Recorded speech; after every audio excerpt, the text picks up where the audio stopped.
Hello, everybody, and welcome back to round 3 of our Legacy Fight Night. I am Pres BOTW, joined here by McDiff. We got a spicy one for round 3 here, Steel Stompy versus Izzet Delver, so it's going to be interesting to see how this one goes. Sorry, Blue-Red Delver. Some interesting includes in this Izzet Delver or this Blue-Red Delver list. Yeah. Monastery Swift Spear in the Dreadhorde Arcanist position. New from Zendikar Rising, Magmatic Channeler, which is a graveyard graveyard size matters beater, and True Nemesis, which I actually really like True Nemesis just in general, which I think could be really good against the Steel Stompy list, provided it's not super slow, right? Because if the Steel Stompy just rolls off right away, and that's the other thing too, is the Steel Stompy list is playing 4 copies of Chalice of the Void, right? And there is a full 8 soul lands in this list, which is very powerful. So, I was just looking at the list there for a second, thinking there's 4 copies of Mishra's Workshop in here. That's not right. No, from Mishra's Factory. Looking at Frosty's playmat while reading the list. Exactly, yeah. Apparently Frosty is tanking very hard about this mulligan, so.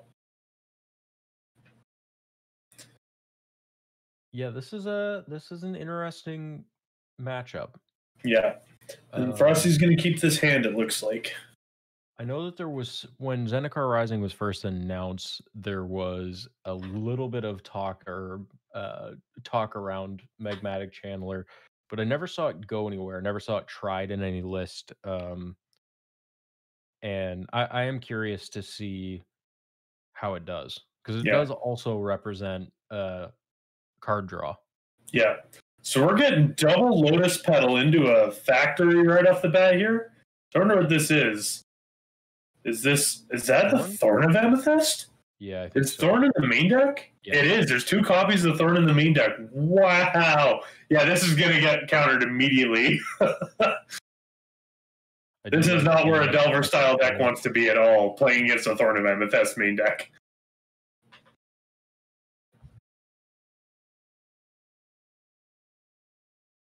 Second Petal playing around Days, I think, is a good decision. Yeah. And I actually really like that for sure. Land Go for Champagne. Yeah, 5 cards in hand as well. Notably as well, Island, meaning Days is up again.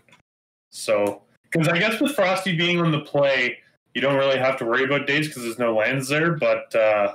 oh, right. Yeah.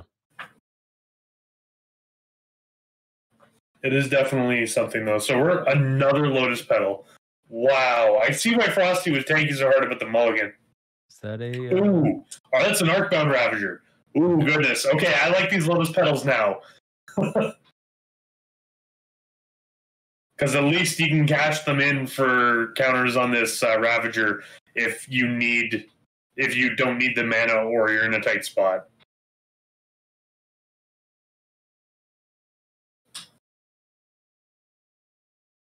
And seeing a Brainstorm here on the end step.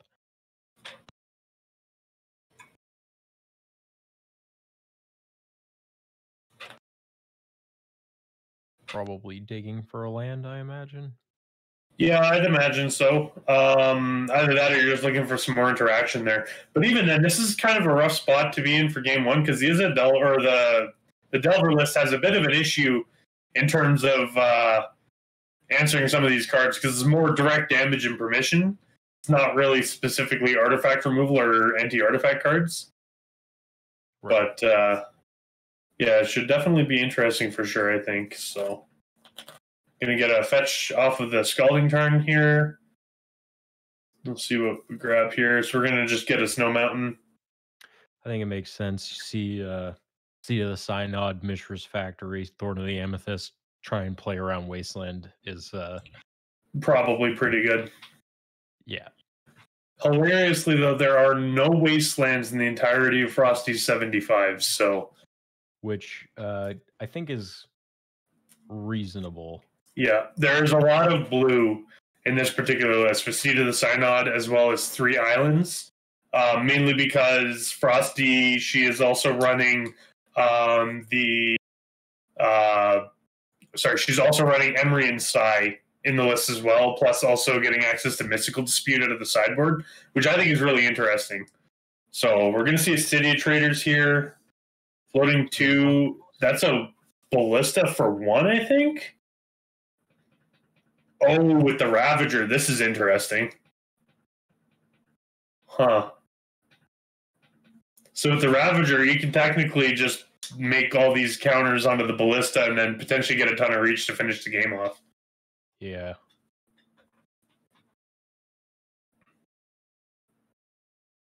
That's pretty rough. And looks like we got no blocks here, so that'll probably be 3 damage, I'd imagine, to Champagne there. I think if you're Frosty, there hasn't been anything yet to make me feel like I've got to go fast. Yeah, I think if you sack the 1 petal, I think that's fine. So it looks like we're going to respond to the sack a petal.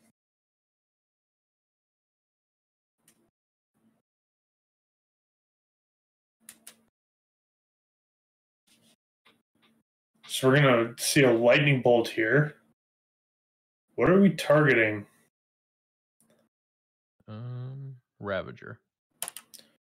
Yeah.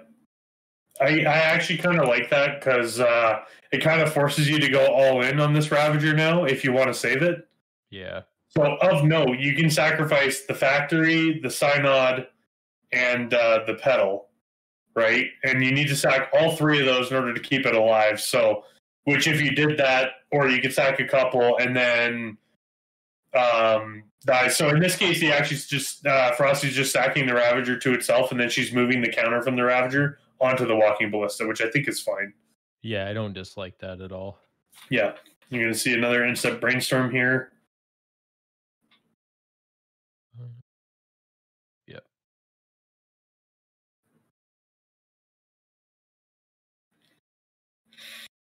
This is an interesting match for sure. Can kind of have these 2 low-to-the-ground creature decks both trying to aggro each other out very much. And aggro is a very, very difficult-to-play archetype at a high level, right? Yeah. And so I think this is kind of interesting here. So we're seeing the Lightning Bolt on the Ballista right now. So Champagne's going to take 2 here. I imagine anyway, rather than just letting it happen. We're going to, the take down, ping for 2. And then we're going to fetch up with the Flooded Strand, grabbing the Volcanic Island, showing off those smoke sleeves with the white bordered cards. I really like how that looks with it. You having the white border on the card and the little black border around and then the white on the sleeve. I really like that.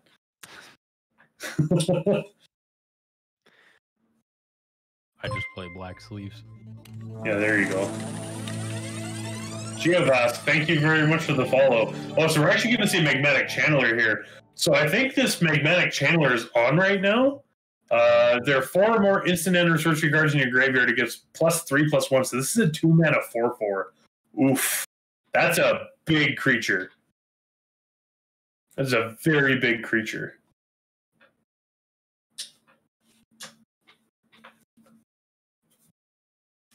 Yeah, if you're in Frosty spot, this is not looking so hot now. So it looks like we're just going to see a draw pass with this massive 4/4. Oof. Man, this is a rough spot to be in for sure. At least if you're Frosty. If you're in Champagne spot, you're looking... I wouldn't be feeling too bad. Especially because you're rocking 5 cards in hand, too. Oh, are we actually discarding a card? So we're actually going the whole tap, discard a card, exile the top 2 cards of your library, and then choose one of them. You may play that card this turn. So, wow. So we get a Daze and a second Channeler. Oof. I'm totally fine taking a turn off of attacking to play a second 4/4 and potentially a 3/2 flyer as well. Yeah, that's a Wow. real clock. This exploded very quickly. There's potentially 11 damage coming Frosty's way next turn. So we're going to see 2 mana, make a Ravager. Is this going to eat a counterspell? I'm not entirely sure if it's really worthwhile countering at this particular point. Like, I guess you could make enough counters on the Ravager and then throw it on the Mishra's Factory and then pump itself to block one of the channelers. But, because you can just sack the pedal to the Ravager, sack Ravager to itself, put 2 counters on the Factory, and then block pump. But even then, that still seems pretty narrow, and it also opens up to hitting it. And apparently, Frosty's that 4/4 is unreasonable. Yeah, the only reason I could see dealing with it is it turns it from a 2-turn clock potentially to a 3-turn clock. But Delver didn't flip, so it's still going to end up being a... Yeah. I also really like this here as well about how you can discard, like, if you have 2 of them up, you can discard 1 and then draw the other one. So, yeah, you can play one of those cards this turn. So, in this case, you know, chucking the Days again and then playing out another Volcanic Island here. So, it looks like Champagne's on 1 card in hand right now. So, is Champagne going to bin this other card as well? Because that's just it now, is that this is already 8 damage through attacks the Champagne has missed out on, in exchange for a huge amount of card advantage, to be fair. Like, and also getting the second Magmatic Channeler is really gross.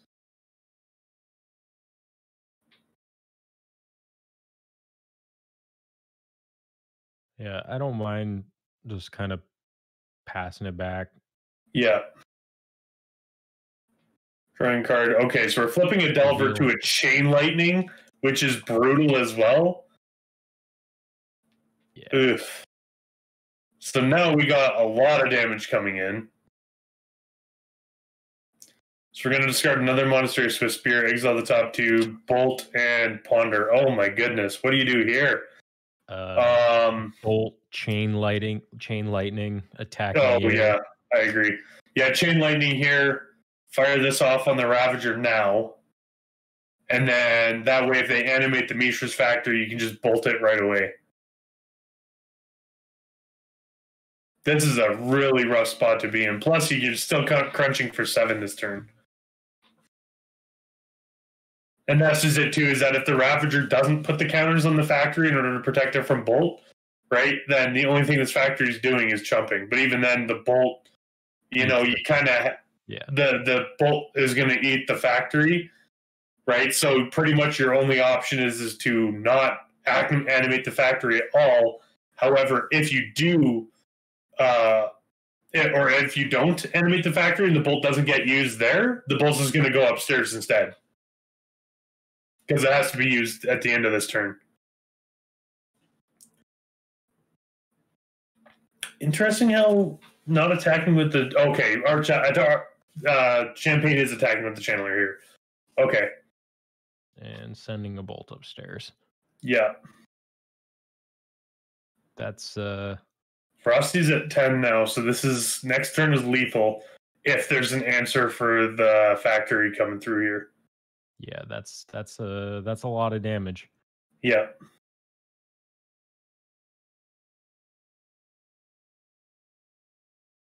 This is a rough spot to be in for sure.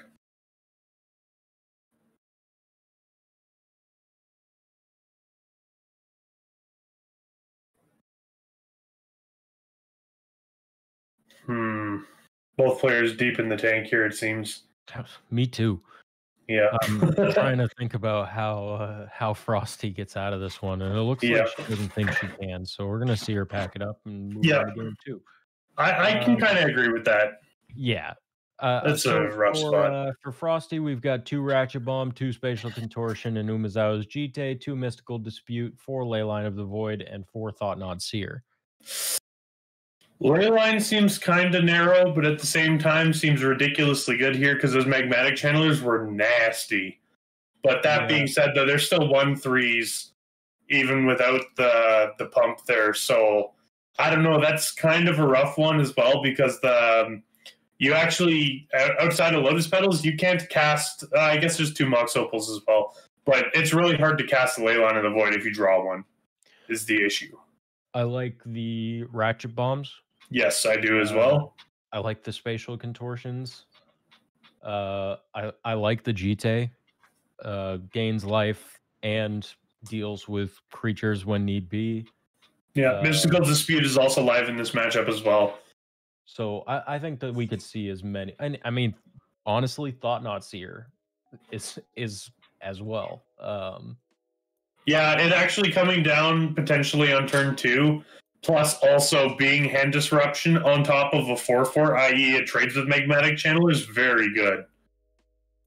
So I think we could see as many as 11 cards come in here for Frosty. Yeah, up to 15 if Frosty decided to go with the Leylines. But I think I like the idea of Thought Not Seer trading with the Magmatic Channelers more than Leyline to turn them off. Yeah. It's a lot of things to bring in though, and I'm not exactly sure what we would bring out. Exactly, because Chalice is so good, Thorn is so good. Petal and Opal are mana, which is kind of rough. Like, that being said, though, those are mana, and you have 22 lands in this deck, right? Yeah. But you also have 4 copies of Emery, 2 copies of Psy, a couple other things. It's kind of not sure exactly what you'd pick here to take out, but Frosty's got some deep thinking to do in terms of what to sideboard here. Yeah, it's definitely. I mean, because like Revoker is just everything's good. Hangerback Walker's good. Stonecoil Serpent. You know, it's a huge beat stick of a creature. I was actually talking about this earlier with Cathor, one of our new mods on the channel, and another person that was new to the channel about just how nasty Stonecoil Serpent can get. It's very gross for sure. I agree. Oh, yeah, go ahead. No, go ahead. Say for Champagne, we've got a Flusterstorm, 2 Grafdigger's Cage, 3 Pyroblast, a Surgical Extraction, 2 Smash to Smithereens, 2 Winter Orb, 2 Force of Negation, 2 Submerge. This one's kind of rough, actually. Definitely the Smashes are coming in for sure. 2 Smash to Smithereens. I'm not entirely sure how I feel about Winter Orb, but that's another thing that could come in. I actually almost like Force of Negation here as well, just because that a turn 1 Chalice or turn 1 Thorn could just wreck you. I feel almost like Force of Negation, though, is going to be a dead card for so much of the match that I don't. That's true. Yeah, I could see that one not coming in as well by that standard too. So yeah. aside from a couple of Petals and a Thorn, Champagne didn't see any other non-creature spells that game. Yeah, basically. Which, to be fair, Frosty's Steel Stompy list is very creature heavy. Yes. So Smash, and then other than that, I mean, I don't think Winter Orb is particularly effective. I mean, Flusterstorm doesn't seem particularly good. Yeah, I think really you're just talking about Smash to Smithereens. Yeah. And we're gonna see a turn 1 Chalice here. Frosty trying to get right into things with a Chalice on 1, which is and it resolves. Oh gosh. So that's a thing. Smash to Smithereens is a 2 mana spell. So yeah, that is true.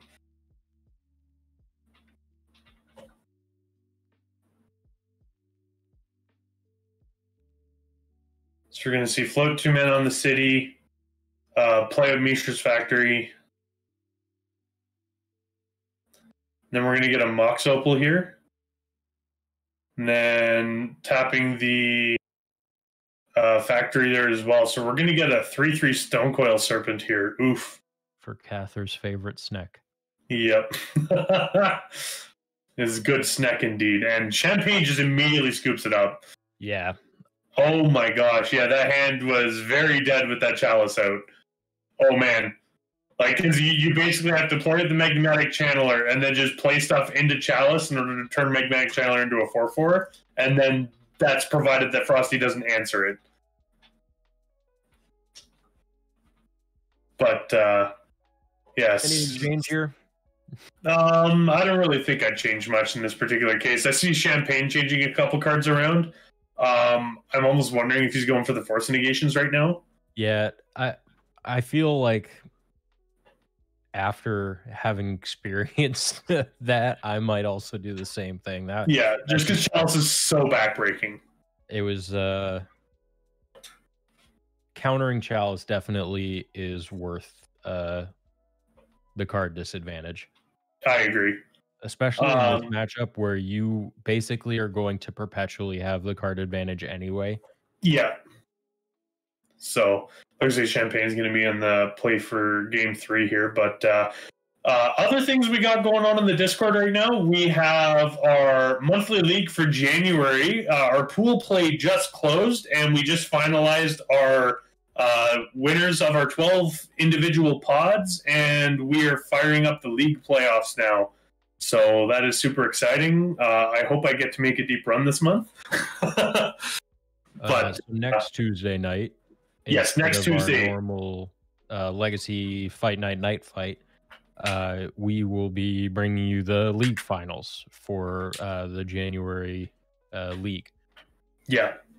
So it'll work out right now. We currently have 12 players, so we got to have 4 matches to figure out who makes technically the quarterfinals. Then the quarterfinalists have to play, and then we'll have the semifinals and finals stream next Tuesday in place of Fight Night. So we'll be streaming all 3 rounds individually. So should be good for that. It'll be a really good time. High-level Magic players have been playing for a full month.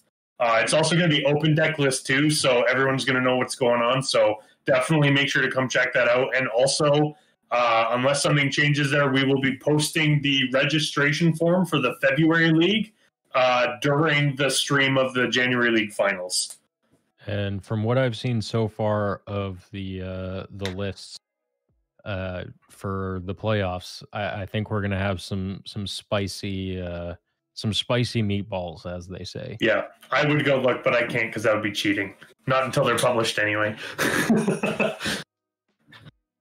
So we're going to see Volcanic Island into a Monastery Swift Spirit Crunch for 1. So of note as well, with Champagne actually being on the draw for this game, or of Champagne being on the play, this means Frosty actually has to play around Days now.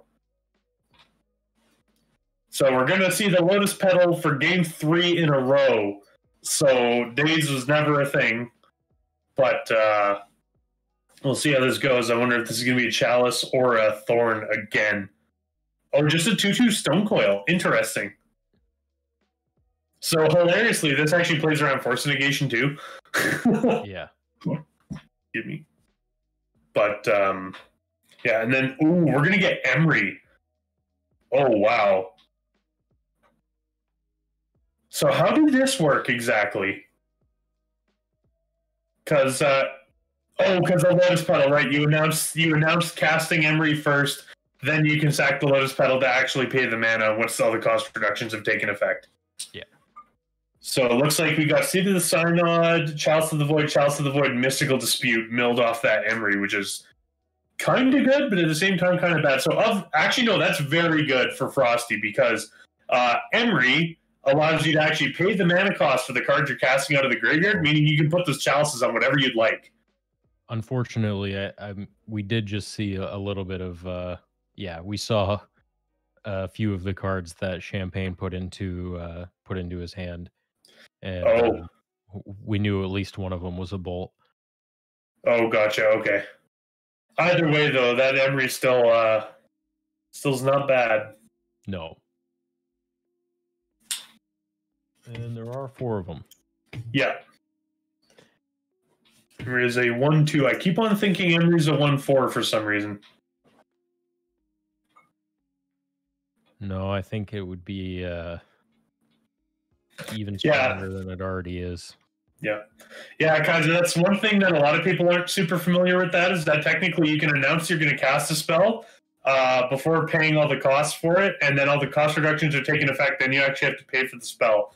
Of note, Lion's Eye Diamond says play this ability as an instant, meaning that you cannot announce you're casting the card, then sack the Lion's Eye Diamond for mana. You have to discard your hand in order to get the 3 mana from Lion's Eye Diamond specifically. But it looks like we're just going to see here an Ancient Tomb into a 4/4 Snake. And yeah, so this is going to get countered. The Force Negations did come in. Yep. And I think I agree with that, given that game too. Yeah. Yes, Sai is a 1/4. Yes, you are correct. They're eternally surprised. Urza is actually a 2/4, not a 1/4. But yes, having 4 toughness is still nonsense. So we're going to get a prowess trigger on this Mentor or Swiftspear, and then crunching in with 4 toughness. Can we not?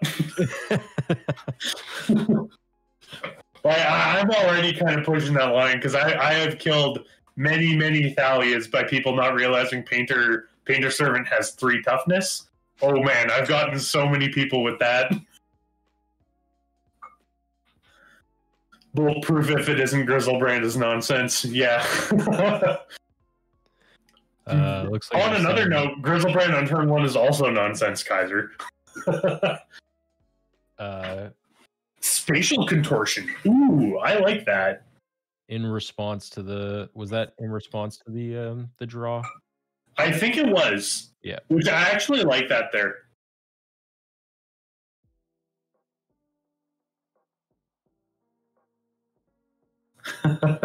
Tried to kill a Painter Servant with the Searing Blood once. Yeah. And the Searing Blood only does 2 damage. Sorry.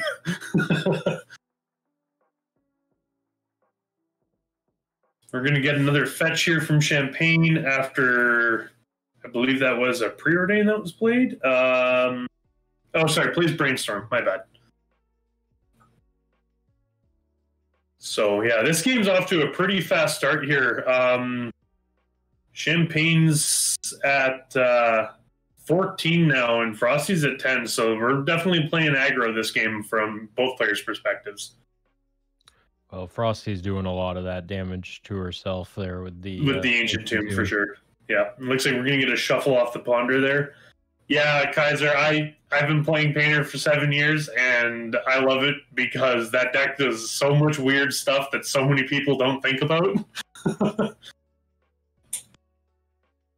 If anyone's ever familiar with Judge Talk, layer 5, best layer. No bias. Looks like we're seeing a great big mess being made. Yeah. There's nothing left at the table. No problem. Yep. Never happened. Oh, good. Looks like we're seeing a Ponder Shuffle, though. Yeah, we did see the Ponder Shuffle. That was cutting another Ponder. The Ponder back. So we're playing another Ponder here. Beautiful Ponders. Yes, I like those full art Ponders as well. So this one we're going to keep on. That's one thing I wish they would bring back is the Magic player rewards. Textless cards, they look so nice. Yeah. I'm not a big fan of foil cards. I have a set of textless bolts that are foil. They look so crisp. I have one. Yeah, I always snap up the Magic player rewards cards whenever I see them around, just because I think that they look great.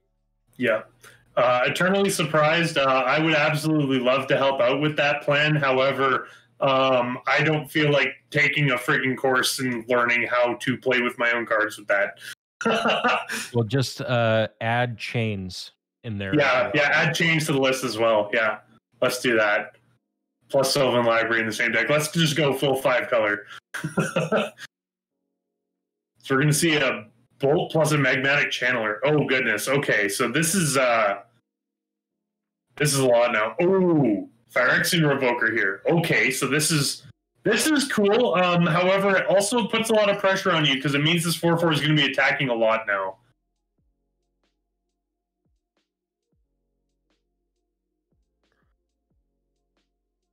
So we're going to see a Revoker, names Magmatic Channeler, yeah, and then also a Arcbound Ravager as well.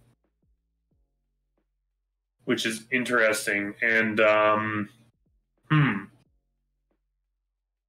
being tapped out, yeah, attacking here is a little bit bizarre. You block, you sack here, and then you sack the Ravager as well. And then this offers a trade. So Frosty functionally board wiped herself, which is a little rough, but at the same time, the Channeler is gone. So I guess that's good. Oh, preordain here. Oof. So if these are both tops, then the Delver set up for next turn. Well, oh gosh. The two tops were Delver, Brainstorm. So both of those are flipping next turn. Wow, this is brutal. And what card is that one? Yeah, you see the reveal Brainstorm. Oh, plays Thorn of Amethyst. Oh gosh. Yeah, and then just plays the Bolt from hand and then crunches in for lethal. That was a very fast match there, but very well played from both players there. Of note as well, Frosty and Champagne are also both in our top 8 currently for the Invitational, which on that note, the Invitational will be coming up on February 6th. So our last points cutoff will be the January 30th, I believe, weekly tournament. That will be the last event that you can qualify for points with. Yes, January 30th. So that weekly tournament on Saturday will be the last chance to get points for the Invitational. We will be making a cut to top 8. It will be double elimination, which is super exciting. It's a ton of fun. All the players have been working for 3 months to try and get the points in order to get into here. So there's a ton of work that goes in. We'll be doing as best we can. The entire event will also be streamed. So make sure to check in on Twitch for that one as well. So we do apologize on February 6th. There will not be a normal weekly tournament for everyone to participate in, as we will be holding the Invitational. But it's definitely worth it to come and check it out. So we highly recommend everyone coming to hang out with us for that event. So yeah, we've all been looking forward to it for a long time. So yeah, I think it's a great time. The Invitational every time. Tons of fun, for sure. Of note as well, both Frosty and Champagne also played last Invitational as well. Yeah. So, yeah, it'll definitely be a good time for that. Anyway, we are signing out for the night here. I am Prez BOTW, and I am joined here by McDiff. Otherwise, we will be seeing you guys on Saturday and next Tuesday as well for the fight night. Not for the fight night, for the league finals. Thanks everybody for joining us, and hope we see you again next time. Yes, have a good night, everyone. Peace out.